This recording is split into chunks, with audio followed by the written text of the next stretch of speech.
Dhurandhar 2 cinema పక్కాగా ఓ propaganda cinema. BJP కోసమే తీసిన సినిమా ఇది. మోదీ సర్కారే వెనుకుండి మరీ తీయించిన సినిమా ఇది. ఆదిత్యధర్ తీసిన ఈ ప్రోపగాండా సినిమాలకు పెట్టుబడిని పెడుతోంది కూడా బీజేపీయే. మోదీ సర్కారు వైఫల్యాలను కప్పిపుచ్చుకునేందుకే ఇలాంటి సినిమాలను తీస్తున్నారు. భారతదేశ చరిత్రను బీజేపీకి అనుకూలంగా మార్చే కుట్రలో భాగంగానే ఇలాంటి సినిమాలను తీస్తున్నాడు.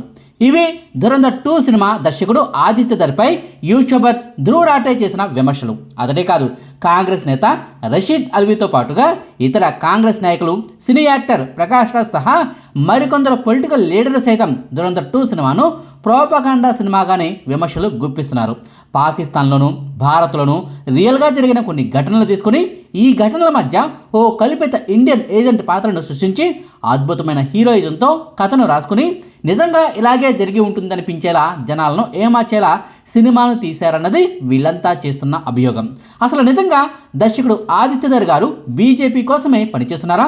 బీజేపీ కోరిన విధంగానే ఆయన సినిమాలను తీస్తున్నారా? అసలు దర్శకుడిగా ఆయన తీసిన సినిమాలు ఎన్ని? వాటిల్లో బీజేపీని ప్రమోట్ చేసే విధంగా ఉన్న సినిమాలు ఎన్ని? మోదీ కోసమే సినిమాలను తీస్తున్నామంటూ తనపై వచ్చిన విమర్శల గురించి ఆదిత్యధర్ గారి రియాక్షన్ ఏంటి అన్న వివరాలను ఈ వీడియోలో క్లియర్గా చెప్పుకుందాం.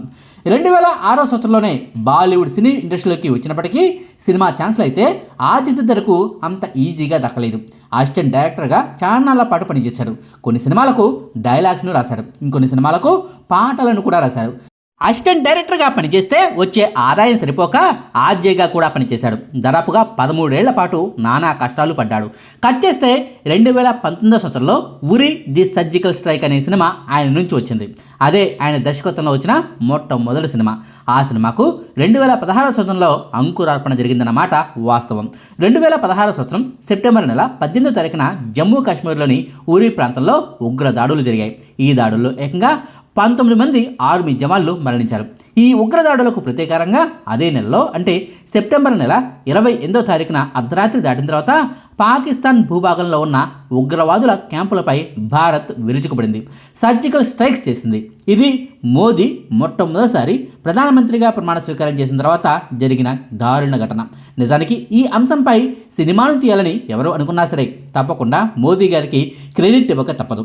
సర్జికల్ స్ట్రైక్స్ను చేసేందుకు ప్రధానిగా అనుమతిని ఇవ్వాల్సిన వ్యక్తి ఆయనే కాబట్టి, ఆ నిర్ణయాన్ని తీసుకుంది ఆయనే కాబట్టి, కష్టమైన నష్టమైన లాభమైనా ఆయనకే దక్కుతుంది కాబట్టి తప్పకుండా మోదీ సర్కారుకు క్రెడిట్ ఇవ్వాల్సిందే. అయితే ఈ సినిమాలో మాత్రం రాజకీయాలకు సంబంధించిన సీన్లు కేవలం 5% మాత్రమే ఉంటాయి. సర్జికల్ స్ట్రైక్ చుట్టూనే మిగిలిన 95% కథ నడుస్తుంది. సినిమాలో పాలిటిక్స్ను ఏమాత్రం టచ్ చేయనప్పటికీ కరెక్ట్గా 2019 సార్వత్రిక ఎన్నికలకు 4 నెలల ముందు ఈ సినిమా రిలీజ్ కావడం వల్ల మోదీని మళ్ళీ అధికారంలోకి రప్పించేందుకే ఈ సినిమాను తీశారంటూ విమర్శలు వచ్చిపడ్డాయి. ఇక ఊరి సినిమా తర్వాత మళ్ళీ 5 ఏళ్లు గ్యాప్ తీసుకుని మరి ఈసారి ఆర్టికల్ 370 అనే పేరుతో ఓ సినిమాను తీసుకొచ్చాడు ఆదిత్యధర్. అయితే ఈ సినిమాకు దర్శకుడు ఆయన కాదు, కేవలం కథను మాత్రమే ఆదిత్యధర్ గారు రాశారు. అంతేకాదు డబ్బులను పెట్టి నిర్మాతగా కూడా మారాడు. మోదీ రెండోసారి అధికారంలోకి వచ్చిన తర్వాత 2019 సంవత్సరం ఆగస్టు 5వ తారీఖున ఆర్టికల్ 370ని మోదీ సర్కారు రద్దు చేసింది. జమ్మూ కాశ్మీర్, లడక్ అంటూ 2 కేంద్ర పాలిత ప్రాంతాలుగా ఆ రాష్ట్రాన్ని విభజించింది. ఈ నిర్ణయంపై దేశవ్యాప్తంగా హర్షాతిరేకాలు వ్యక్తమైతే అక్కడి రాజకీయ పార్టీల నుంచి మాత్రం వ్యతిరేకత వ్యక్తమవడం గమనార్హం. ఆ సంగతిని పక్కన పెడితే మోదీ సర్కారు తీసుకున్న ఆ విప్లవాత్మక నిర్ణయం వెనుక జరిగిన తతంగం గురించే ఆర్టికల్ 370 అనే పేరుతో ఓ కథను రాశాడు ఆదిత్యధర్. ఈ ఆర్టికల్ 370 వల్ల జమ్మూ కాశ్మీర్లో ఎన్ని అరాచకాలు జరుగుతున్నాయో చూపిస్తూనే దీన్ని రద్దు చేసే క్రమంలో ఎదురైన న్యాయపరమైన చిక్కుల గురించి కూడా ఈ సినిమాలో చూపించారు. ఆయన భార్య యామి గౌతమ్తో పాటుగా ప్రియమణి గారు కూడా ఈ సినిమాలో కీలక పాత్రలో నటించారు. అయితే 2019 సంవత్సరంలో జరిగిన ఈ ఆర్టికల్ 370 రద్దు గురించి 5 ఏళ్ల తర్వాత సినిమా తీసి కరెక్ట్గా 2024 ఎన్నికలకు 3 నెలల ముందు రిలీజ్ చేశారు. దీంతో ఉరి సినిమా లాగానే ఈ ఆర్టికల్ 370 సినిమా కూడా మోదీ కోసమే తీసిన సినిమా అంటూ విపక్షాల నుంచి విమర్శలు వచ్చాయి. 2024 సంవత్సరం ఫిబ్రవరి నెల 23వ తారీఖున ఈ సినిమా రిలీజ్ అయింది. ఆ తర్వాత 2-3 నెలలకే దేశంలో సార్వత్రిక ఎన్నికలు కూడా జరిగాయి. ఇక ఆర్టికల్ 370 సినిమా తర్వాత ధూమ్ధామ్, బారాముల్లా అనే సినిమాలకు కూడా ఆదిత్యధర్ కథలను రాశాడు. నిర్మాత కూడా ఆయనే. అయితే ఇవి డైరెక్ట్గా ఓటీటీలోనే రిలీజ్ అయ్యాయి. ధూమ్ధామ్, బారాముల్లా సినిమాల్లో ఒకటి రొమాంటిక్ కామెడీ సినిమా కాగా మరొకటి హర్రర్ థ్రిల్లర్ సినిమా. వీటి విషయంలో పొలిటికల్గా ఎలాంటి విమర్శలు రాలేదు. అయితే ఈ 2 సినిమాల తర్వాత ఆయన చేపట్టిన ధురంధర్ సినిమా ప్రాజెక్టు విషయంలో మాత్రం దేశంలో పెద్ద చర్చే జరుగుతోంది. ధురంధర్ పార్ట్ 1, ధురంధర్ పార్ట్ 2 సినిమాల కథ ఏంటన్నది ప్రత్యేకంగా వివరించాల్సిన పనే లేదు. కాంగ్రెస్ హయాంలో శత్రు దేశాల ముందు మన దేశం మోకరిల్లే పరిస్థితి ఉంటే బీజేపీ హయాంలో శత్రు దేశాల్లోనే చిచ్చుపెట్టి మన దేశంలో ఉగ్రదాడులు చేసిన వాళ్ళను మన ఇండియన్ ఏజెంట్లే మట్టుబెట్టినట్టుగా చూపించారు. భారత్లో ఉగ్రదాడులకు కారణమైన వ్యక్తితోనే పాక్ గడ్డ మీదే భారత్ మాతాకి జై అనిపిస్తారు.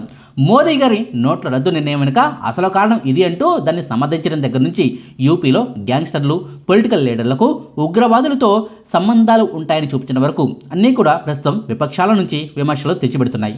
భారత్లోనూ పాకిస్తాన్లోనూ రియల్గా జరిగిన కొన్ని ఘటనలను తీసుకొని వాటి మధ్యలో ఓ ఇండియన్ ఏజెంట్ అనే కల్పిత పాత్రను సృష్టించి బీజేపీకి అనుకూలంగా సినిమాను తీశారన్నది కాంగ్రెస్ సహా విపక్షాల వాదన. దేశవ్యాప్తంగా సినీ జనాలపై, సాధారణ జనాలపై విపరీతమైన ప్రభావం చూపిస్తున్న ఈ సినిమాను కరెక్ట్గా 5 రాష్ట్రాల ఎన్నికలు జరగబోతున్న తరుణంలోనే విడుదల చేయడమే విపక్షాల నుంచి విమర్శలకు తావిస్తోంది. ప్రస్తుతం దేశంలో 5 కీలక రాష్ట్రాల్లో అసెంబ్లీ ఎన్నికలు జరుగుతున్నాయి. తమిళనాడు, కేరళ, అస్సాం, పుదుచ్చేరితో పాటుగా పశ్చిమ బెంగాల్ రాష్ట్రంలోనూ ఎన్నికలు జరగబోతున్నాయి. ఈ 5 రాష్ట్రాల్లోనూ పశ్చిమ బెంగాల్ ఎన్నికలు బీజేపీకి చాలా కీలకం. అందుకే మోదీ ఇమేజ్ను పెంచేందుకే బీజేపీ కోసమే ఓ ప్రోపగండా సినిమాను తీశారన్నది ప్రతిపక్షాల నుంచి వస్తున్న విమర్శలు.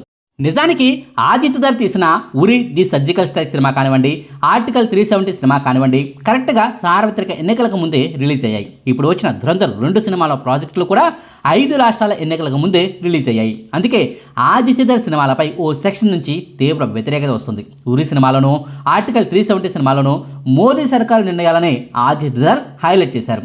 ఇక ఇప్పుడు వచ్చిన ధురంధర్ 2 సినిమాలో అయితే ప్రధాని మోదీ తీసుకున్న నోట్ల రద్దు వంటి నిర్ణయాలు సైతం కరెక్ట్ అనిపించేలా ఈ సినిమాలో సీన్లు ఉన్నాయి. దేశం కోసం, ధర్మం కోసమే నోట్ల రద్దును మోదీ చేశారన్నట్టుగా ఈ సీన్లు ఉన్నాయి. అందుకే ఈ ధురంధర్ 2 సినిమా విషయంలో ఆ వ్యతిరేకత మరింతగా పెరుగుతోంది. ఆదిత్య గారు దేశభక్తి, ఆర్మీ, మోదీ నిర్ణయాలపై సినిమాలు తీస్తూనే మరోవైపు ధూమ్ధామ్, బారాముల్లా వంటి కమర్షియల్ సినిమాలను కూడా తీశారు. దేశభక్తి, ఇండియన్ ఆర్మీకి సంబంధించిన కథలతో సినిమాలు తీస్తే మాత్రం ఏదో ఒక ఎలక్షన్ టైంని చూసుకుని మరీ రిలీజ్ చేస్తున్నారు. మిగిలిన సినిమాల టైంలో విషయంలో మాత్రం ఆయన వర్క్ నార్మల్గానే ఉంటుంది. ఏ నిర్మాత అయినా, ఏ దర్శకుడైనా ఏ టైంలో సినిమాను రిలీజ్ చేస్తే మంచి బజ్ వస్తుందన్నది వాళ్ళకు అవగాహన ఉంటుంది.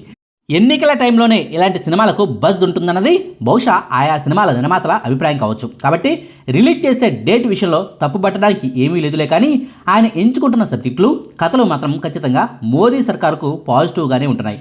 ఉరి, ధురంధర్ సినిమాల కథలనేవి ఖచ్చితంగా ఆడియన్స్ నుంచి మంచి రెస్పాన్స్ని తెచ్చుకుంటాయిలే, కానీ ఆర్టికల్ 370 వంటి కథతో కూడా సినిమాను తీయటం చూస్తుంటే బహుశా ఈయన మోదీకి వీరాభిమాని కావచ్చన్న అనుమానాలు వ్యక్తమవుతున్నాయి. లేదా ఎవరైనా వెనకుండి మరి ఈయనతో మోదీకి అనుకూలంగా సినిమాలు తీస్తున్నారేమో అన్న అనుమానాలు కూడా నాకే కాదు, సాధారణ సినీ ప్రియులకు కూడా కలగడం సహజమే. అయితే ఇదే ప్రశ్నను ఆదిత్య గారినే ఓ సందర్భంలో బాలీవుడ్ మీడియా నేరుగా అడిగేసింది. మోదీ కోసమే మీరు సినిమాలు తీస్తున్నారా? బీజేపీ ప్రోపగండా సినిమాలనే ఎందుకు తీస్తున్నారంటూ ఆదిత్య గారినే బాలీవుడ్ మీడియా ఓ ఇంటర్వ్యూలో అడిగేసింది. అయితే ఈ ప్రశ్నకు ఆయన సూటిగా, క్లారిటీగా సమాధానం చెప్పుకొచ్చారు. 2019 ఎన్నికల సమయంలోనే ఉరి సినిమా రిలీజ్ అయినంత మాత్రాన నేను బీజేపీ కోసం ఈ సినిమాను తీసినట్టు కాదు. నేను ఈ సినిమాను తీసింది ఆర్మీ గురించి, రాజకీయ నాయకుల గురించి కానే కాదు. సర్జికల్ స్ట్రైక్స్ నిర్ణయాన్ని బీజేపీ తీసుకుంది కాబట్టి ఆ క్రెడిట్ను ఆ పార్టీకి ఇవ్వక తప్పదు. ఒకవేళ ఇందిరాగాంధీ గారి హయాంలో జరిగిన ఓ ప్రధాన ఘటన గురించి సినిమాను తీయాల్సి వస్తే తప్పకుండా నేను ఇందిరాగాంధీ గారికి క్రెడిట్ను ఇస్తూనే సినిమా తీస్తాను. ఇందులో ఏ మొహమాటమూ లేదు. ఉరి సినిమాను మీరు చూస్తే ఇందులో 95% సినిమా అంతా ఆర్మీ అధికారుల చుట్టూనే ఉంటుంది. అటాక్స్ను ఎలా చేస్తారు, ఏ డిపార్ట్మెంట్ ఎలా వర్క్ చేస్తుంది, ఇస్రో నుంచి DRDO వరకు ఎలా సమన్వయంతో పనిచేస్తారనేది చూపించాను. మనది ప్రజాస్వామ్య దేశం, ఎవరు ఏ విమర్శనైనా చేయొచ్చు. నాది ప్రోపగండా సినిమా అని కొందరు అంటున్నారు. అనుకునివ్వండి, నేను బాధపడను. కానీ కొంతమంది మాత్రం ఇది ఆర్మీ కోసం తీసిన సినిమా అని భావిస్తున్నారు. నాకు అది చాలు. నేను ఓ సినీ దర్శకుడిని, స్టోరీ టెల్లర్ను. మంచి మంచి కథల కోసం వెతుకుతూ ఉంటాను. ఈ అద్భుతమైన కథలు ఎక్కడి నుంచి వచ్చాయనేది నాకు సంబంధం లేని విషయం. నేను వాటిని పట్టించుకోను. పని కట్టుకుని మరి సినిమాలు తీసినంత మాత్రాన అబద్ధాలు నిజమైపోవు, నిజాలు అబద్ధాలు అయిపోవు. సినిమాల ద్వారానే ఒకరిని హీరోని చేయలేము, మరొకరిని జీరోని చేయలేము. నా వరకైతే నేను దేశం కోసం, ఆర్మీ కోసం, దేశం కోసం త్యాగాలు చేసిన హీరోల కోసం సినిమాలను తీయాలని నేను భావిస్తున్నాను. వాటిని ఎవరు ఎలా విమర్శించినా నేను పట్టించుకోను. అంతెందుకు, నా సినిమాల గురించి విమర్శలు చేస్తూ రివ్యూలు రాసిన జర్నలిస్టులు కూడా నేను ఇంటర్వ్యూలు ఇచ్చానంటే మీరే అర్థం చేసుకోండి ఆ విమర్శలను నేను పట్టించుకుంటానా లేదా అన్నది అంటూ ఆదిత్య గారు తనపై వచ్చిన విమర్శల గురించి స్పందించారు. ఏది ఏమైనా ఆయన సినిమాలు బీజేపీకి ఎంతగా ఉపయోగపడుతున్నాయో తెలియదులే, కానీ ఆయన తీసిన సినిమాల వల్ల సినీ ప్రియులకు మాత్రం మంచి సినిమాటిక్ ఎక్స్పీరియన్స్ మాత్రం దక్కుతుందన్నది వాస్తవం. సినిమాలను ఇలా కూడా తీయొచ్చా, ఇంత రియలిస్టిక్గా సినిమాను తీసినా జనాలు చూస్తారా అంటూ సినీ ఇండస్ట్రీకే కొత్త పాఠాలను నేర్పడంలో ఆదిత్యధర్ గారు సక్సెస్ అయ్యారని చెప్పవచ్చు. ఇదండి ఆదిత్యధర్ గారిపై వస్తున్న విమర్శలకు ఆయన రియాక్షన్ ఏంటన్న వివరాలు. మీకు ఈ వీడియోని ఇస్తే లైక్ చేయండి, షేర్ చేయండి. మరిన్ని ఆసక్తికరమైన వీడియోల కోసం మా కొత్త ముచ్చిన ఛానల్ను సబ్స్క్రైబ్ చేయడం మాత్రం మర్చిపోకండి. Thank you.